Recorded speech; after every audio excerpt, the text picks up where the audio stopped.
when we get to this, at 29, for whom he foreknew. So right away you got a problem, right? There's where that word right there, already will tell you, is where people want to fuss with you over it. Like, what's foreknown? How does he foreknow?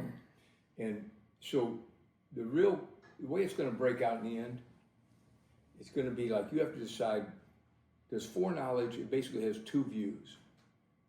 You know, you agree with that already? Like one of them said, God's going to look down the quarters of time and see, oh, Mark's going to choose me, therefore I'll predestine Mark. Or is it that before time began, when there was nothing, God said, these people are going to be mine, and these other people are not going to be mine, okay? And that's what this whole section's about. That's why this gets misunderstood, because people say they want God to be somehow looking down at quarter times, like it takes God off the hook why some people go to hell. And it really doesn't do that at all. God doesn't seem to apologize, right? So if he loved you before the beginning of time, they'll say, well, Bill, that means he still, at some point, he looked down before the world began, and he looked down the quarter of time. They always give you that. And they mean well, some of them. They mean to keep your responsibility a big thing. It is a big thing. They're just misunderstanding, I think, Paul's position in Romans 9. Okay? So then he says, he foreknew, he also predestined. So they get nervous about predestination.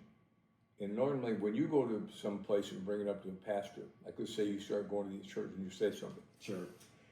He'll say, I don't believe in predestination. Well, it's in the Bible. I mean, this isn't the only use of it here. You'll find it. And you'll be like, well, it's a biblical word. You have to believe in it. What you mean is you don't believe what I believe about it. Right. They disbelieve the basis of it. Is it based upon God's foreknowledge that you would choose, or is it based upon God's sovereign election before time began? But everybody believes in predestination because it's a biblical word. So. And one of the tricky things, and I don't know, Artie, did you ever make this distinction really in your mind? If I say to you, can something be foreknown that isn't foreordained? I don't think so, because you're actually saying that man has contingency. That means that God doesn't really know what man's going to do. If he's totally free, even God doesn't know what he's going to do. So the only way he knows what he's going to do is that he foreordains it. So. Right. Is that... that's what. So you have to cross that bridge, and it's not an easy thing to get, because these words are new to you, right? Not easy. He foreknew, so you're like, well, hang on a minute. The real danger you run into if you follow this lane thing here, God's a learning. Yeah. So we just got through telling you the attributes of God, that He has never not known all.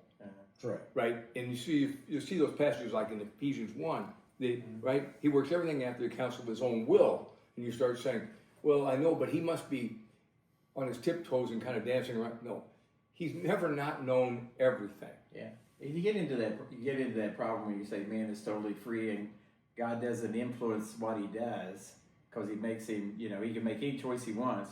Well, that just leads you to the idea, well, if the guy can make any choice he wants, then God doesn't really even know what he's going to do the next thing. And therefore, God is lacking in it. Yeah, he's always learning. Yeah, so he's always learning.